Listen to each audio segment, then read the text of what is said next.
Hello dear students, last video में हमने प्रकाशिकी के क्षेत्र के बारे में पढ़ा था। प्रकाशिकी भौतिक विज्ञान के किस क्षेत्र के अंतर्गत आती है। सो डियर स्टूडेंट्स, आज हम पढ़ेंगे कि प्रकाशिकी क्या है, यानी कि प्रकाशिकी किस चीज़ पर निर्भर करती है। तो जिस चीज़ पर निर्भर करती है फिर वो कैसे जनरेट होती है, उसकी प्रॉपर्टी क्या है और कौन कौन सी घटनाएं शो करती है, इस सब चीज़ों के बारे में पढ़ेंगे। तो चलते हैं प्रकाशिकी क्या, प्रकाशिकी के बारे में जानते हैं। तो डेफिनेशन के हिसाब से चलते हैं, प्रकाशिकी क्या है समझने की कोशिश करते हैं कि प्रकाशिकी क्या है। डेफिनेशन के हिसाब से मैं यहाँ पर बोलूँगा भी और लिखूंगा भी। तो पहले बढ़ते प्रकाशिकी।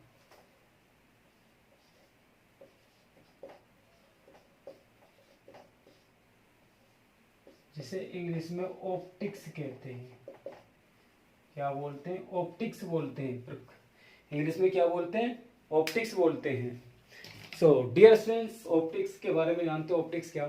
प्रकाशिकी भौतिक विज्ञान की वह शाखा है जिसके अंतर्गत प्रकाश के गुणों तथा प्रभावों व इसके सापेक्ष घटित होने वाली घटनाओं का अध्ययन किया जाता है। क्या किया जाता है? प्रकाशिकी भौतिक विज्ञान की वह शाखा है जिसके अंतर्गत प्रकाश के गुणों, प्रभावों तथा इसके अंतर्गत घटित होने वाली घटनाओं का अध्ययन किया जाता है। तो प्रकाशिकी मैं यहाँ पर लिखता हूँ, लिखने के साथ साथ जो स्टूडेंट यहाँ पर नोट करना चाहते हैं वो नोट कर लेंगे। तो देखिए प्रकाशिकी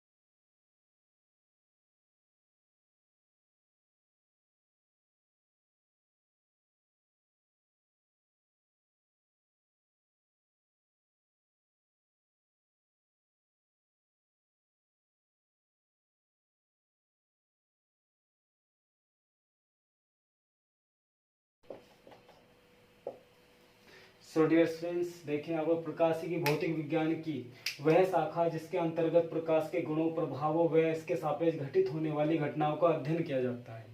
तो यहाँ पर डेफिनेशन से समझ गए होंगे कि प्रकाशिकी क्या। पूरी प्रकाशिकी किस पर निर्भर करती है? प्रकाश पर निर्भर करती है। किस पर निर्भर करती है?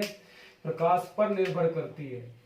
किस पर? पूरी प्रकाशिकी किस पर निर्भर करती है? प्रकाश पर निर्भर करती है। जब तक प्रकाशिकी चलेगी हम प्रकाश के बारे में ही पढ़ेंगे। प्रकाश की प्रॉपर्टी क्या है, प्रकाश के एस्पेक्ट कौन कौन सी घटनाएं घटित होती है, प्रकाश कैसे उत्पन्न होता है, तो ये सब चीज़ों के बारे में पढ़ेंगे जब तक प्रकाशिकी चलेगी। तो हम शुरू करते हैं प्रकाश के बारे में। प्रकाश को जानने की कोशिश करते हैं कि प्रकाश क्या है। तो डेफिनेशन के हिसाब से चलते हैं, डेफिनेशन के माध्यम से जानते हैं कि प्रकाश क्या है। तो प्रकाश, पूरी प्रकाशिकी किस पर निर्भर करती है? प्रकाश पर। तो जानते हैं प्रकाश क्या है। तो प्रकाश देखें, प्रकाश जिसे इंग्लिश में लाइट कहते हैं, प्रकाश को इंग्लिश में क्या कहते हैं? लाइट कहते हैं। तो प्रकाश के बारे में जानते हैं प्रकाश क्या है। तो डेफिनेशन के माध्यम से जानते हैं प्रकाश क्या है। प्रकाश ऊर्जा का वह रूप है। प्रकाश ऊर्जा का वह रूप है जो हमें हमारे चारों ओर उपस्थित वस्तुओं को दिखाने का कार्य करता है। प्रकाश क्या है? क्या प्रकाश वह है, वह ऊर्जा है या ऊर्जा का वह रूप है जो हमें हमारे चारों ओर उपस्थित वस्तुओं को दिखाने का कार्य करता है।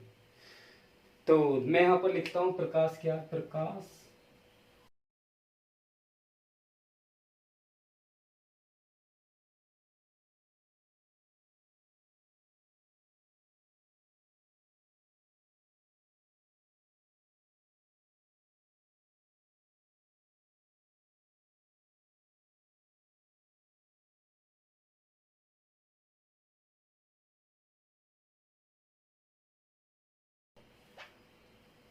क्या है? प्रकाश ऊर्जा का वह रूप है जो हमें हमारे चारों ओर उपस्थित वस्तुओं को दिखाने का कार्य करता है।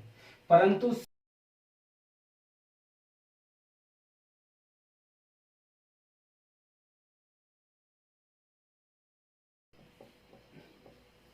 क्या? प्रकाश ऊर्जा का वह रूप है जो हमें हमारे चारों ओर उपस्थित वस्तुओं को दिखाने का कार्य करता है, परंतु स्वयं दिखाई नहीं देता। दूसरी डेफिनेशन से देखें, अर्थात करके रेटिना के हिसाब से, आंख के हिसाब से। अथवा करके लिखें, अथवा।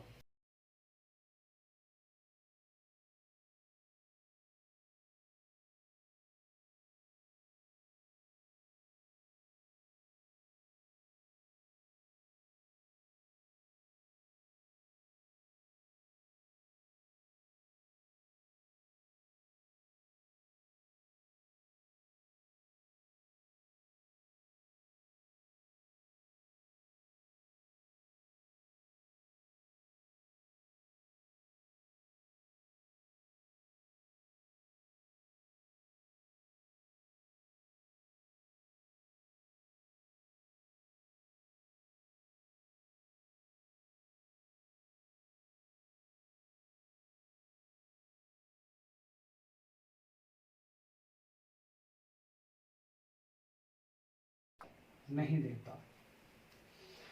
देखिए प्रकाश क्या है, पहले हमने पढ़ा प्रकाश के बारे में, पूरी प्रकाश की किस पर डिपेंड करती है, प्रकाश पर डिपेंड निर्भर करती है। तो फिर हमने जाना प्रकाश क्या, प्रकाश ऊर्जा का वह रूप है जो हमें हमारे चारों ओर उपस्थित वस्तुओं को दिखाने का कार्य करता है, परंतु स्वयं दिखाई नहीं देता। या दूसरी डेफिनेशन से देखें, प्रकाश एक प्रकार की ऊर्जा है जो हमारी आंख के रेटिना को संवेदित या उत्तेजित कर हमें हमारे चारों ओर उपस्थित वस्तुओं को दिखाने का कार्य करता है, परंतु स्वयं दिखाई नहीं देता। तो हमने जाना कि यहाँ पर प्रकाश क्या है, प्रकाश एक प्रकार की ऊर्जा है। तो ऊर्जा है लेकिन क्या करता है, वस्तु को दिखाने का कार्य करता है, स्वयं दिखाई नहीं देता। इसके बारे में भी जानेंगे क्यों दिखाई नहीं देता प्रकाश, इसके बारे में आगे चलेंगे। आगे जब चलेंगे इसकी प्रॉपर्टी पर चलेंगे तो तब बताएंगे कि प्रकाश क्यों दिखाई नहीं देता। परंतु अभी हम बात कर रहे हैं तो प्रकाश क्या, प्रकाश एक प्रकार की क्या है, ऊर्जा है। यानी कि प्रकाश ऊर्जा का ही एक रूप है। प्रकाश किसका, ऊर्जा का ही एक रूप है। तो प्रकाश ऊर्जा का रूप है। तो पहले हम ये जानेंगे तो ऊर्जा कैसे जनरेट होती है, कैसे उत्पन्न होती है, फिर उस ऊर्जा से प्रकाश कैसे उत्पन्न होता है, तो इसके बारे में जानेंगे, धीरे धीरे चलेंगे। पहले जानेंगे कि ऊर्जा क्या, ऊर्जा कहाँ से जनरेट होती है, किस चीज से ऊर्जा उत्पन्न होती है, फिर ऊर्जा ही किसमें, प्रकाश में बदल जाती है। तो ये जानने की कोशिश करेंगे कब यानी कि ऊर्जा प्रकाश में बदलती है। कुछ वस्तुएं प्रकाश उत्पन्न करते हैं, कुछ नहीं करते, तो वो जानेंगे आगे नेक्स्ट वीडियो में।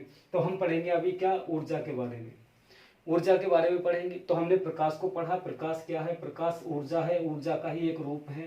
तो अब जानेंगे कि ऊर्जा कैसे जनरेट होती है। इसके लिए जाएंगे हम अपनी भौतिक विज्ञान की मूल डेफिनेशन में। मैंने लास्ट लेक्चर में यही बताया था कि जब शुरू किया था कि भौतिक विज्ञान की डेफिनेशन हम यहाँ पर पढ़ रहे हैं, परंतु फुल डिटेल में हमने वहाँ पर नहीं पढ़ा था। बस वहाँ पर यही बताया गया था भौतिक विज्ञान क्या है, भौतिक विज्ञान की डेफिनेशन बताई गई थी। अब उस डेफिनेशन का हम यहाँ पर यूज करेंगे। तो वो जो हमने डेफिनेशन फर्स्ट लेक्चर में पढ़ी थी, तो वो डेफिनेशन को याद करें और देखें कि डेफिनेशन क्या बताई गई थी, उसी आगे बढ़ाएंगे यहाँ पर। तो उसी से हम कहाँ पहुंचेंगे, ऊर्जा पर पहुंचेंगे, ऊर्जा कैसे उत्पन्न होती है। तो जो स्टूडेंट नोट करना चाहे वो नोट कर सकते हैं।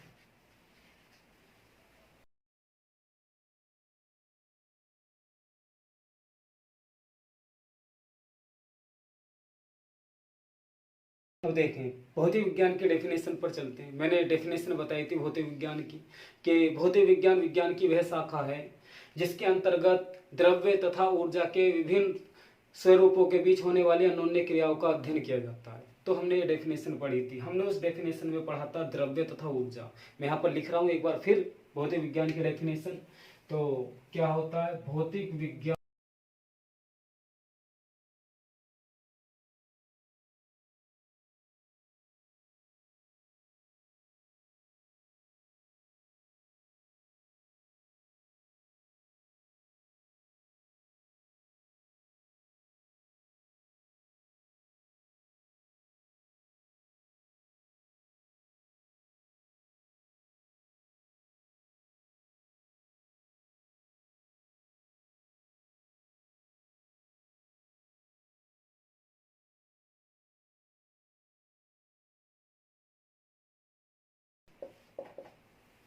देखिए मैंने पहले भी लास्ट लेक्चर में बताया था कि भौतिक विज्ञान की डेफिनेशन, भौतिक विज्ञान विज्ञान की वह शाखा जिसके अंतर्गत द्रव्य तथा ऊर्जा के विभिन्न स्वरूपों का अध्ययन के बीच होने वाले अन्योन्य क्रियाओं का अध्ययन किया जाता है। तो देखिए यहाँ पर क्या था, इस डेफिनेशन का मतलब क्या है कि यही डेफिनेशन कहना चाहती है कि जब द्रव्य ऊर्जा में या ऊर्जा द्रव्य में बदलती है तो वहाँ पर क्या होती है, नई घटनाएं घटित होती है। यानी कि वायुमंडल के अंदर क्या होती है, नई घटनाएं घटित होती हैं, यानी कि प्राकृतिक रूप से नई घटनाएं घटित होती हैं जिनका अध्ययन हम भौतिक विज्ञान के अंतर्गत करते हैं, जो विज्ञान की एक शाखा है।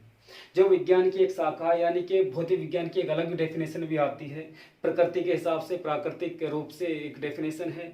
ये कहते हैं भौतिक विज्ञान विज्ञान की वह शाखा है जिसके अंतर्गत प्राकृतिक घटनाओं का अध्ययन करते हैं, प्राकृतिक घटनाओं का अध्ययन करते हैं, यानी प्रकृति में स्वतंत्र रूप से घटित होने वाली घटनाओं का अध्ययन करते हैं। तो ये घटनाएं कैसे घटित होती है स्वतंत्र रूप से, ये जानने की कोशिश करेंगे। देखिए यहाँ पर पढ़ा हमने द्रव्य तथा ऊर्जा के विभिन्न स्वरूपों के बीच होने वाली अन्योन्य क्रियाओं का अध्ययन किया जाता है। जब क्या होता है ऊर्जा और किसमें, द्रव्य में इंटरेक्शन होता है, तो वहां पर क्या होता है वायुमंडल में नई घटनाएं घटित होती है, यानी कि द्रव्य ऊर्जा में, ऊर्जा द्रव्य में बदलता है, तो वहां पर क्या नई घटनाएं घटित होती है। तो जिनका अध्ययन भौतिक विज्ञान यानी कि विज्ञान की शाखा है भौतिक विज्ञान के अंतर्गत किया जाता है। तो अब हम ये जानने की कोशिश करेंगे कि द्रव्य से ऊर्जा कैसे उत्पन्न होती है। तो पहले देखें, हमने यहाँ पर डेफिनेशन पढ़ी द्रव्य तथा ऊर्जा। द्रव्य तथा दो शब्द यहाँ पर यूज हुए, द्रव्य तथा ऊर्जा, यानी कि द्रव्य को ऊर्जा में और ऊर्जा को द्रव्य में बदला जा सकता है। जैसे ये बदलते हैं तो वहां पर नई घटनाएं घटित होती है, जिसका अध्ययन मैंने पहले बताया भौतिक विज्ञान के अंतर्गत किया जाता है। तो पहले हम बात करेंगे द्रव्य की। यहाँ पर द्रव्य और ऊर्जा दोनों ही शब्दों के बारे में मैं बताऊंगा, द्रव्य से ऊर्जा कैसे उत्पन्न होती है। धीरे धीरे चलते द्रव्य से ऊर्जा कैसे उत्पन्न होती है। तो देखिए पहले बात करेंगे द्रव्य की। तो द्रव्य क्या है, द्रव्य के बारे में बात करेंगे। मैं यहाँ पर लिखता हूँ द्रव्य क्या है। द्रव्य को इंग्लिश में मैटर बोलते हैं, मैटर बोलते हैं इंग्लिश में। द्रव्य को क्या कहते हैं, मैटर कहते हैं। तो द्रव्य क्या है, मैं यहाँ पर लिखूंगा भी, वैसे ही बताता हूँ द्रव्य क्या है। प्रत्येक वायुमंडल में जितनी भी वस्तु उपस्थित हैं उन सब में क्या होता है, द्रव्यमान होता है तथा वे कुछ ना कुछ स्थान घेरती है। तो इसी आधार पर हम डेफिनेशन देते हैं। तो द्रव्य वह है जिसका अपना द्रव्यमान होता है, जो वायुमंडल में कुछ ना कुछ स्थान घेरता है, अर्थात जिनको प्रत्यक्ष या अप्रत्यक्ष रूप से ज्ञानेंद्रियों द्वारा अनुभव किया जा सकता है। तो मैं यहाँ पर लिखता हूँ द्रव्य क्या, द्रव्य प्रत्येक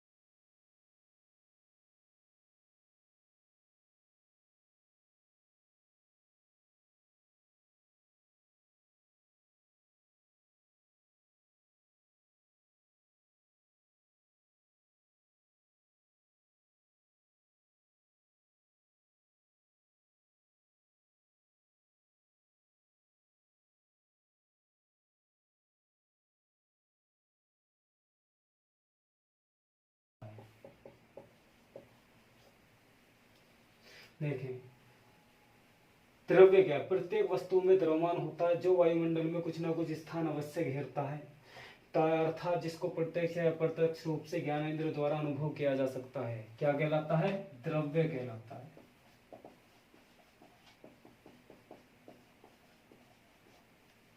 अर्थात करके मैं दूसरी डेफिनेशन लिखता हूं, अथवा करके। अथवा द्रव्य वह है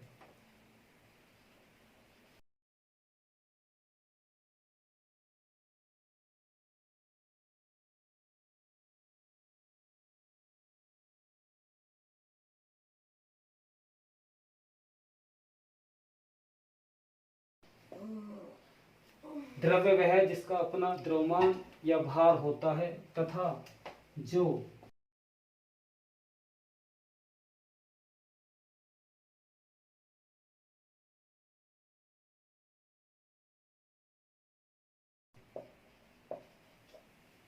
द्रव्य कहलाता है। द्रव्य वह है जिसका अपना द्रव्यमान या भार होता है तथा जो वायुमंडल में कुछ ना कुछ स्थान अवश्य घेरता है, उसे क्या कहते हैं, द्रव्य कहते हैं। उसे क्या बोलते हैं, द्रव्य बोलते हैं। जैसे जैसे लिखें, जैसे लोहा, रुई, वायु, जल एंड सोन, यानी कि आदि, ये सब क्या है, द्रव्य है। ये सब क्या है, द्रव्य है। हमने द्रव्य के बारे में जाना। देखिए द्रव्य क्या है, द्रव्य के बारे में यहाँ पर डेफिनेशन में पढ़ा। तो द्रव्य क्या, द्रव्य के बारे में यहाँ द्रव्य क्या होता है। द्रव्य प्रत्येक वस्तु में द्रव्यमान होता है जो वायुमंडल में कुछ ना कुछ स्थान अवश्य घेरता है, अर्थात जिसको प्रत्यक्ष या अप्रत्यक्ष रूप से ज्ञानेंद्र द्वारा अनुभव किया जा सकता है, द्रव्य कहलाता है। दूसरी डेफिनेशन के हिसाब से देखिए द्रव्य वह है जिसका अपना द्रव्यमान या भार होता है जो तथा जो वायुमंडल में कुछ न कुछ स्थान अवश्य घेरता, क्या कहलाता है, द्रव्य कहलाता है। जैसे हमने एग्जांपल लिखा, लोहा, रुई, वायु, जल आदि, ये सब क्या है, आपके द्रव्य हैं। लेकिन यहाँ पर हमने द्रव्य को द्रव्य को दो भागों में बांटा है। द्रव्य को दो भागों में बांटते हैं, एक हमारा भौतिक वर्गीकरण के आधार पर होता है द्रव्य, और एक आपका रासायनिक वर्गीकरण के आधार पर द्रव्य को बांटा गया है। तो लेकिन हम यहाँ पर केवल कि ना भौतिक वर्गीकरण के आधार पर द्रव्य को पढ़ेंगे। भौतिक वर्गीकरण के आधार पर द्रव्य को 5 भागों में बांटा है। द्रव्य को भौतिक वर्गीकरण के आधार पर 5 भागों में बांटा है। मैं उन पांचों को के नाम में यहाँ पर लिखता हूँ। देखिए यहाँ पर इसे मैं साफ कर देता हूँ, जो स्टूडेंट नोट करना चाहते हो नोट कर लें।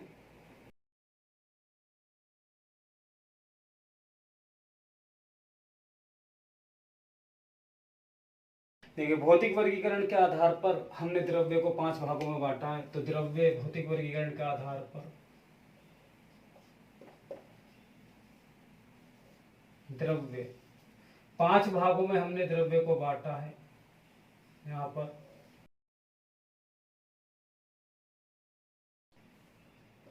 नंबर 1 लिखते हैं कि ना ठोस, जिसे इंग्लिश में सॉलिड कहते हैं।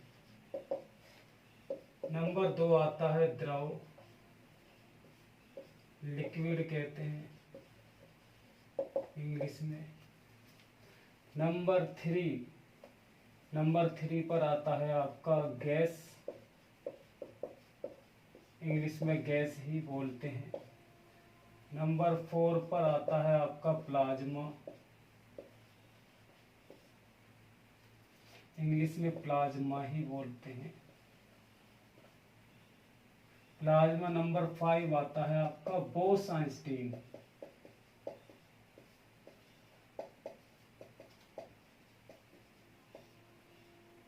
बोस-आइंस्टीन बोलते हैं।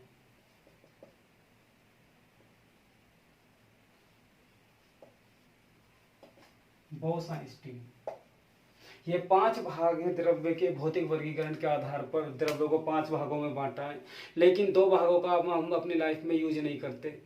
कौन कौन से भाग का, एक तो प्लाज्मा का, एक बोस-आइंस्टीन स्टेट का हम अपने लाइफ में यूज नहीं करते।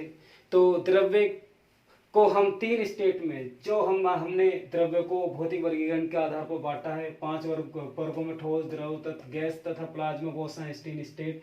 इन 2 स्टेटों का हम अपनी लाइफ में यूज नहीं करते। लेकिन हम जो 3 स्टेट में या 3 अवस्थाओं में जो द्रव्य पाया जाता है भौतिक वर्गीकरण के आधार पर, ठोस, द्रव तथा गैस, इन तीनों स्टेटों का यानी कि द्रव्य की इन तीनों अवस्थाओं का हम अपनी लाइफ में बहुत ज्यादा यूज करते हैं। और सबसे ज्यादा यूज करते हैं हम सॉलिड अवस्था में पाए जाने वाले द्रव्य का। सॉलिड अवस्था में पाए जाने वाले द्रव्य का सबसे ज्यादा अपनी लाइफ में यूज करते हैं। तो हमने देखा क्या होता है, हमने अभी डेफिनेशन में पढ़ा था, जब द्रव्य की डेफिनेशन पढ़ी है, तो द्रव्य वह होता है जिसमें द्रव्यमान होता है, अर्थात जो स्थान घेरता है। तो दुनिया में प्रत्येक वस्तु जिसमें अपना द्रव्यमान है या जो द्रव्य के रूप में पाई जाती है, वो वायुमंडल में कुछ ना कुछ स्थान अवश्य घेरती है। तो इसका मतलब ये हुआ प्रत्येक वस्तु में क्या होता है, द्रव्यमान होता है। तो हमने अपनी लाइफ में 3 अवस्थाओं में पाए जाने वाले द्रव्य का यूज करते सबसे ज्यादा करते हैं कितना, ठोस का, फिर उसके बाद द्रव का, फिर उसके बाद सबसे कम करते हैं कितना, गैस अवस्था में पाए जाने वाले द्रव्य का। तो इन तीनों चीजों को मैं यहाँ पर लिखता हूँ। इन तीनों चीजों में ही क्या पाया जाता है, इन तीनों चीजों में, इनमें भी पाया जाता है, लेकिन इन तीनों चीजों को हम अपनी लाइफ में यूज करते हैं। इन तीनों चीजों में क्या पाया जाता है, द्रव्यमान होता है। द्रव्य की डेफिनेशन पढ़ी तो द्रव्यमान होता है। इन तीनों चीजों में क्या होता है, द्रव्यमान होता है, यानी कि क्या होता है, मास पाया जाता है, मास होता है, यानी कि द्रव्यमान पाया जाता है। सारी स्टेटों में द्रव्यमान पाया जाता है, लेकिन हम तीन की ही बात करेंगे। क्यों? क्योंकि हम अपनी लाइफ में 3 स्टेटों में पाए जाने वाले द्रव्य का ही यूज करते हैं। ठीक है, भौतिक वर्गीकरण के आधार पर हमने 5 स्टेटों में बांटा है द्रव्य, लेकिन 3 स्टेट में पाए जाने वाले द्रव्य का ही हम अपनी लाइफ में यूज करते हैं। और सबसे ज्यादा यूज करते हैं ठोस अवस्था में पाए जाने वाले द्रव्य का, फिर द्रव का, फिर गैस का। लेकिन हमने एक चीज पहले पढ़ी है द्रव्य के डेफिनेशन में कि द्रव्य क्या होता है, द्रव्य वह होता है जिसका अपना द्रव्यमान होता है जो वायुमंडल में कुछ स्थान घेरता है। तो अर्थात इन तीनों चीजों में द्रव्यमान पाया जाएगा या नहीं पाया जाएगा, तीनों चीजों में द्रव्यमान होगा, ठोस में भी, द्रव में भी, गैस में भी। अब चलते हैं द्रव्यमान क्या है, द्रव्यमान के बारे में पढ़ते हैं, द्रव्यमान किसे कहते हैं। तो द्रव्यमान के डेफिनेशन के हिसाब से जानते हैं कि द्रव्यमान क्या है।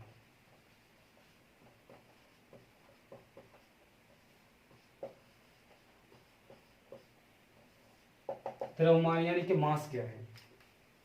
देखिए मास क्या है, द्रव्यमान क्या है, द्रव्यमान के डेफिनेशन देते हैं। द्रव्यमान क्या है, प्रत्येक वस्तु में उपस्थित पदार्थ की मात्रा ही द्रव्यमान कहलाती है। प्रत्येक वस्तु में उपस्थित पदार्थ की मात्रा ही, जिस भी पदार्थ से मिलकर के बनी होगी वस्तु, उसके अंदर जो पदार्थ की मात्रा होती है उसे ही उस वस्तु का क्या कहते हैं, द्रव्यमान कहते हैं।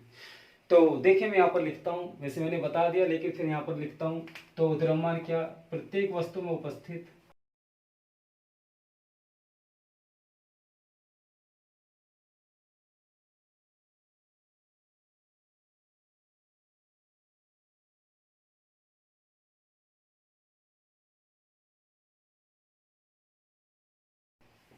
कहलाती है। तो हमने यहाँ जाना, देखिए द्रव्यमान क्या होता है। प्रत्येक इन तीनों चीजों में क्या पाया जाता है, द्रव्यमान पाया जाता है। इन तीनों चीजों का हम अपनी लाइफ में यूज करते हैं, और यूज करने के बाद क्या होता है, इन तीनों चीजों में क्या द्रव्यमान पाया जाता है। द्रव्यमान को देखा, द्रव्यमान क्या, प्रत्येक वस्तु में उपस्थित पदार्थ की मात्रा ही क्या कहलाती है, द्रव्यमान कहलाती है। अब देखें हमने क्या देखा, क्या था कि द्रव्य से हमें क्या प्राप्त होता है, द्रव्यमान प्राप्त हो, यानी कि द्रव्यमान होता है। तो अब हम जानेंगे कि द्रव्यमान से कैसे हमें क्या प्राप्त होती है, एनर्जी प्राप्त होती है। द्रव्यमान से कैसे हमें क्या एनर्जी प्राप्त होती है, तो इस चीज के बारे में जानेंगे। तो देखें ऊर्जा क्या है, ऊर्जा क्या है, ऊर्जा के बारे में मैं यहाँ पर ऊर्जा की डेफिनेशन में लिख। देखिए द्रव्यमान के बारे में हमने यहाँ तक जाना। अब अगला जो टॉपिक था हमारा, द्रव्य के बारे में हमने जान लिया, द्रव्य में क्या होता है, द्रव्यमान होता है। तो द्रव्यमान को मैं अभी आगे डिफाइन करूंगा, पहले ऊर्जा के बारे में पढ़ेंगे। तो ऊर्जा क्या है, तो देखिए ऊर्जा इंग्लिश में एनर्जी बोलते हैं। एनर्जी, ऊर्जा क्या है, किसी वस्तु द्वारा कार्य करने की क्षमता को क्या कहते हैं, एनर्जी कहते हैं। किसी वस्तु द्वारा कार्य करने की क्षमता को क्या कहते हैं, ऊर्जा कहते हैं, एनर्जी कहते हैं। या किसी वस्तु द्वारा किए गए कार्य की क्षमता को ही ऊर्जा कहते हैं। वस्तु द्वारा कार्य करने की क्षमता को ही ऊर्जा कहते हैं।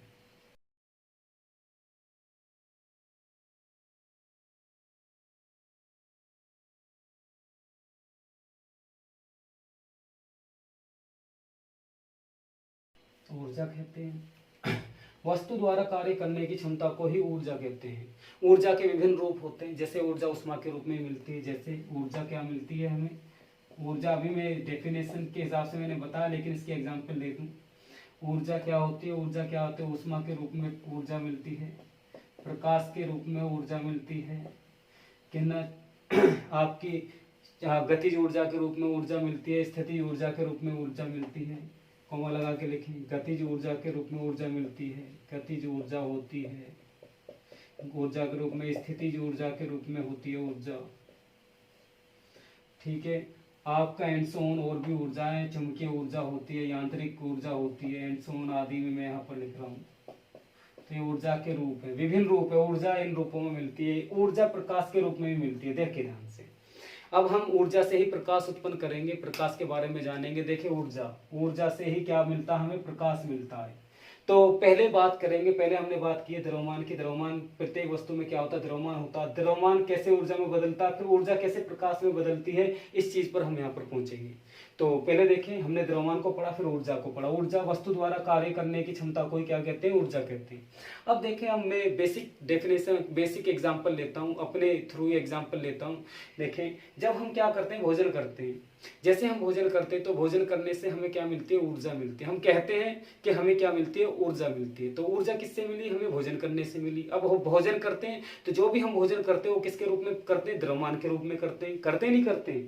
देखें, सभी वस्तुओं में ठोस के रूप में हम कुछ भी खाएं, चाहे फल खाएं, चाहे हम कोई भी चीज खाएं, ठोस के रूप में जो हम भोजन करते हैं, चाहे सब्जी हो, कोई भी ठोस रूप में हमें प्राप्त होती है। ठोस रूप में हम भोजन करते हैं, कितना अपने भोज्य पदार्थों का हम जो सेवन करते हैं, ठोस में करें, द्रव अवस्था में मिले या गैस अवस्था में मिले, जिस भी पदार्थ का हम क्या करते हैं, सेवन करते हैं, वो द्रव्यमान के रूप में होता है।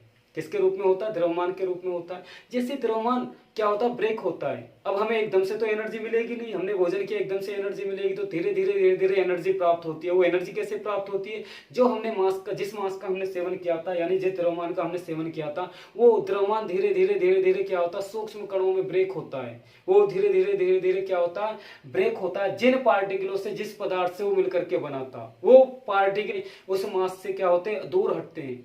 यानी कि जिस पदार्थ को हमने सेवन किया था, जिस पदार्थ का सेवन किया था, तो वो ब्रेक होने लगता है, अंदर जाकर क्या ब्रेक होने लगता है, जिन कणों से मिलकर के वो बनाता है उन कणों में। तो वे कण जैसे ही अलग हटते, दूर दूर जाते, यानी कि किना अलग होने लगते, तो उनसे हमें क्या मिलती है? ऊर्जा मिलती है। क्या होती है? वहां पर ऊर्जा उत्पन्न हो जाती है। इससे ये स्पष्ट होता है कि द्रव्यमान से ही हमें क्या प्राप्त होती है? ऊर्जा प्राप्त होती है। तो द्रव्यमान ही किसका कारण है? ऊर्जा का कारण है, यानी कि द्रव्यमान ही ऊर्जा में बदलता है। तो ये हमने जाना कि द्रव्यमान से हमें क्या मिलती है? ऊर्जा मिलती है। तो आप देखिए ना, कोई व्यक्ति वीक हो जाता है, कमजोर हो जाता है, तो इसका मतलब उसके शरीर में क्या होता है? उतनी ऊर्जा नहीं मिल पा रही जितना वो कार्य कर सकता हो। तो कार्य करने के लिए हमें क्या होता है? पूरे दिन में हमें भोजन करना पड़ता है, भोजन हम करते ठोस द्रव तथा गैसीय द्रव्यमान के रूप में हम भोजन करते हैं। भोजन ब्रेक होता है, हमें ऊर्जा देता है, तो वहां से हमें क्या मिलती है? ऊर्जा मिलती है। तो पहला तो एग्जाम्पल यही था कि द्रव्यमान से ही हमें क्या मिलती है? ऊर्जा मिलती है। द्रव्यमान ही ब्रेक होता है, द्रव्यमान का कुछ हिस्सा के हमें ऊर्जा देने में खर्च हो जाता है, तो हमें द्रव्यमान से ही क्या मिलती है? ऊर्जा मिलती है। हमें ही नहीं, बहुत सारी सभी चीजों को क्या मिलती है? द्रव्यमान जब ब्रेक होता है, द्रव्यमान के ब्रेक होने से ही ऊर्जा मिलती है। तो इसका मतलब ये है कि द्रव्य ही ऊर्जा का कारण है, यानी कि जब द्रव्य ऊर्जा में या ऊर्जा द्रव्य में बदलती है तो नई घटनाएं घटित होती हैं। तो लेकिन हम उन घटनाओं के बारे में बात नहीं कर रहे, हम बात कर रहे हैं किसके बारे में? प्रकाश कैसे उत्पन्न होता है। तो जैसे द्रव्यमान ब्रेक होता है, तो ब्रेक होने के बाद हमें वापस से क्या मिलती है? ऊर्जा मिलती है। और ऊर्जा मिलने पर, ऊर्जा जैसे हमें मिलती है, तो ऊर्जा के थ्रू हम क्या करना शुरू कर देते? कार्य करना शुरू कर देते। हमने ये लिखिए, क्या वस्तु द्वारा कार्य करने की क्षमता ही ऊर्जा कहलाती है। तो जैसे हमें ऊर्जा मिलती है, तो जैसे हमें क्या भोजन करते हैं, भोजन करने से हमें क्या मिलती है? ऊर्जा मिलती है। और ऊर्जा के थ्रू हम क्या करते हैं? कार्य करते हैं। जितना हम कार्य करते हैं हमारे पास उतनी ऊर्जा होती है। तो जैसे हमारे पास एनर्जी आती है, तो उस एनर्जी को हम खर्च कर देते हैं। खर्च करने के बाद हमें फिर और ऊर्जा की आवश्यकता होती है, तो और ऊर्जा की आवश्यकता के लिए हम क्या करते हैं? अगेन फिर भोजन करते हैं। अगेन हम भोजन करते हैं। भोजन किसके रूप में करते हैं? हम कितना? ठोस द्रव तथा गैस में पाए जाने वाले द्रव्यमान के रूप में हम फिर भोजन करते हैं। फिर वो भोजन जाकर के क्या होता है? ब्रेक होता है। ब्रेक होने के बाद हमें फिर एनर्जी मिलती है, हम फिर अगेन कार्य करते हैं। तो एनर्जी कहां से मिलती है? हमें द्रव्यमान से मिलती है। तो द्रव्यमान ही किसमें बदलता है? एनर्जी में बदलता है। तो पहला तो एग्जाम्पल ये था। दूसरा एग्जाम्पल देता हूं मैं, उससे भी समझ आ जाएगा। उससे देखें कैसे। आइंस्टीन जी ने जब तक उन्होंने द्रव्यमान ऊर्जा के बारे में नहीं बताया था, तब तक यही समझा जाता है द्रव्यमान तथा ऊर्जा दो अलग अलग चीजें हैं। द्रव्यमान तथा ऊर्जा दो अलग अलग चीजें, लेकिन जैसे उन्होंने बताया कि द्रव्यमान और ऊर्जा दो अलग अलग चीजें नहीं है, तो एक ही सिक्के के दो पहलू हैं। आइंस्टीन जी ने कहा कि द्रव्यमान तथा ऊर्जा दो अलग अलग चीजें नहीं हैं, एक ही सिक्के के दो पहलू हैं। एक ओर से देखे तो हेड, दूसरी ओर से देखे तो टेल दिखाई देता है। तो लेकिन है तो एक ही सिक्के के दो पहलू, है तो एक ही सिक्के पर, इधर से देखूंगा हेड, इधर से देखूंगा तो टेल दिखाई देगा मुझे। तो उसी तरह से उन्होंने बताया, तो द्रव्यमान तथा ऊर्जा भी एक ही सिक्के के दो पहलू की तरह कार्य करते हैं। तो अलग अलग चीजें न होकर के एक ही सिक्के के दो पहलू की तरह कार्य करते हैं। एक ओर से खड़े होकर के देखें तो द्रव्यमान दिखाई देगा, दूसरी ओर से खड़े होकर के देखें तो ऊर्जा दिखाई देगी। तो अर्थात उन्होंने ये भी कहा कि द्रव्यमान को ऊर्जा में और ऊर्जा को द्रव्यमान में बदला जा सकता है। उन्होंने कहा द्रव्यमान को ऊर्जा में, ऊर्जा को द्रव्यमान में बदला जा सकता है। इसके लिए उन्होंने अपनी एक समीकरण भी दी, जिससे हम भली भांति वाकिफ हैं कि द्रव्यमान, आइंस्टीन जी की द्रव्यमान ऊर्जा समीकरण हम पहले से पढ़ते आ रहे हैं। तो उस समीकरण को मैं यहाँ पर लिख करके बताता हूँ। तो उस समीकरण के द्वारा आइंस्टीन जी ने बताया था कि द्रव्यमान को ऊर्जा में और ऊर्जा को द्रव्यमान में बदला जा सकता है। अर्थात ये एक ही सिक्के के दो पहलू हैं। यदि कहीं से किसी वस्तु का द्रव्यमान खत्म होता तो वो एनर्जी में चेंज हो जाता, और अगर किसी वस्तु की एनर्जी खत्म होती है तो वो किसी दूसरी वस्तु में मास के रूप में पहुंच जाती है, यानी कि द्रव्यमान के रूप में पहुंच जाती है। तो मैं यहाँ पर लिखता हूँ आइंस्टीन जी द्वारा दी गई कितना द्रव्यमान ऊर्जा समीकरण। तो देखें आइंस्टीन जी द्वारा दी गई द्रव्यमान ऊर्जा समीकरण, तो मैं यहाँ लिखता हूँ।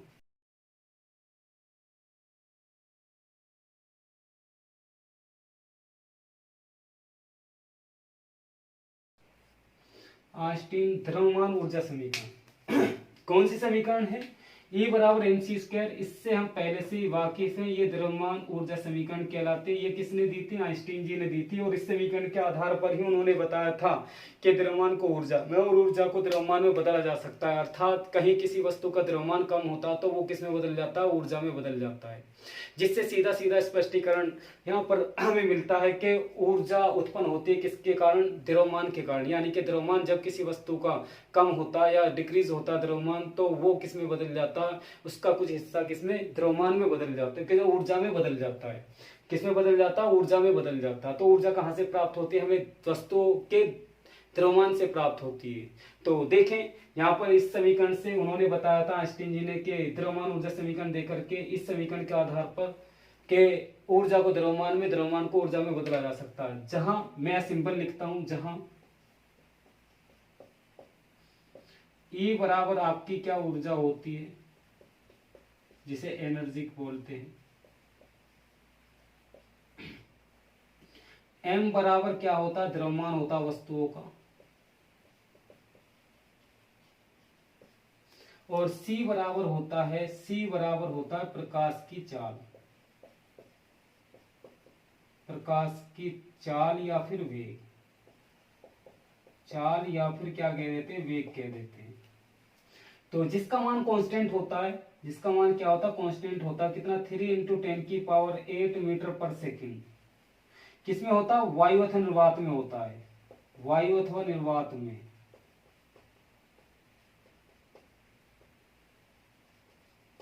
वायु अथवा निर्वात में कांस्टेंट होता है। प्रकाश का वेग है, तो प्रकाश का वेग होता है ये कितना प्रकाश के चलने का, एनर्जी से प्रकाश उत्पन्न होता है, तो प्रकाश का वेग कहलाता है। ये कांस्टेंट होता है। 3 × 10⁸ मीटर पर सेकेंड होता है, या 3 × 10⁵ किलोमीटर पर सेकेंड होता है।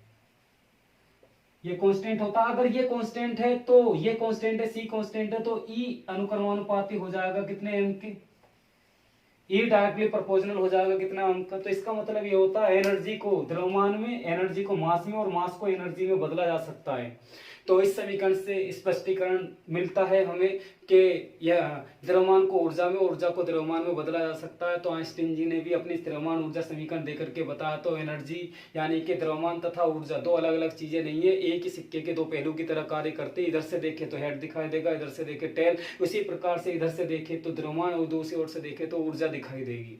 तो द्रव्यमान से ही ऊर्जा उत्पन्न होती है। तो यहाँ पर मैंने दोनों एग्जाम्पल लेकर के बताया कि द्रव्यमान से ही क्या होती है? ऊर्जा उत्पन्न होती है। अब बात करेंगे आगे कि यहाँ पर से हमने ऊर्जा को उत्पन्न कर लिया कि वस्तुओं का जब द्रव्यमान ब्रेक होता है कि वहां से क्या उत्पन्न हो जाती है? ऊर्जा उत्पन्न हो जाती है। अब ऊर्जा, प्रकाश के ऊर्जा देखें, मैंने यहाँ ऊर्जा के कुछ रूप लिखे। ऊष्मा के रूप में भी ऊर्जा प्राप्त होती है, प्रकाश के रूप में भी होती है, गतिज ऊर्जा, स्थिर ऊर्जा आदि बहुत सारी ऊर्जा के रूप में। ऊर्जा के बहुत सारे रूप हैं, लेकिन हम ऊर्जा के किस रूप की बात करेंगे? हम ऊर्जा के कितना? प्रकाश की बात करेंगे। ऊर्जा क्या ही एक रूप है? प्रकाश। प्रकाश क्या? ऊर्जा का ही एक रूप है। तो हम प्रकाश के बारे में बात करेंगे। प्रकाश कब उत्पन्न होता है वस्तुओं द्वारा? जब वस्तु ब्रेक होती है, वस्तु का द्रव्यमान ब्रेक होता है, तो वहां से प्रकाश उत्पन्न होता है। तो देखें, यहां से देखें कि सभी जितनी भी वस्तुएं होती हैं, जितने भी वस्तुएं, जितने वायुमंडल में जितनी भी वस्तुएं उपस्थित है द्रव्य के रूप में, उन सब में क्या होता है? द्रव्यमान होता है, और उसमें उन सब में ही एनर्जी होती है। जो भी वस्तु ब्रेक होती है अपने सूक्ष्म पार्टिकलों में, तो वे क्या करती है? एनर्जी रिलीज करती है। एनर्जी रिलीज करती है यानी कि क्या होता है? ऊर्जा उत्पन्न करती है। परंतु सभी वस्तुएं प्रकाश उत्पन्न नहीं करती। परंतु यहाँ पर बात आती है कि प्रकाश सभी वस्तुएं उत्पन्न करती, प्रकाश सभी वस्तुएं उत्पन्न नहीं करती। फॉर एग्जाम्पल, जैसे हमने क्या किया? कुछ भोजन किया, भोजन ब्रेक हुआ, हमें एनर्जी मिली, लेकिन एनर्जी तो मिली हमें, लेकिन प्रकाश तो उत्पन्न नहीं किया, नहीं हुआ। तो इसी आधार पर क्या होता है? प्रकाश सभी वस्तुओं द्वारा उत्पन्न नहीं होता।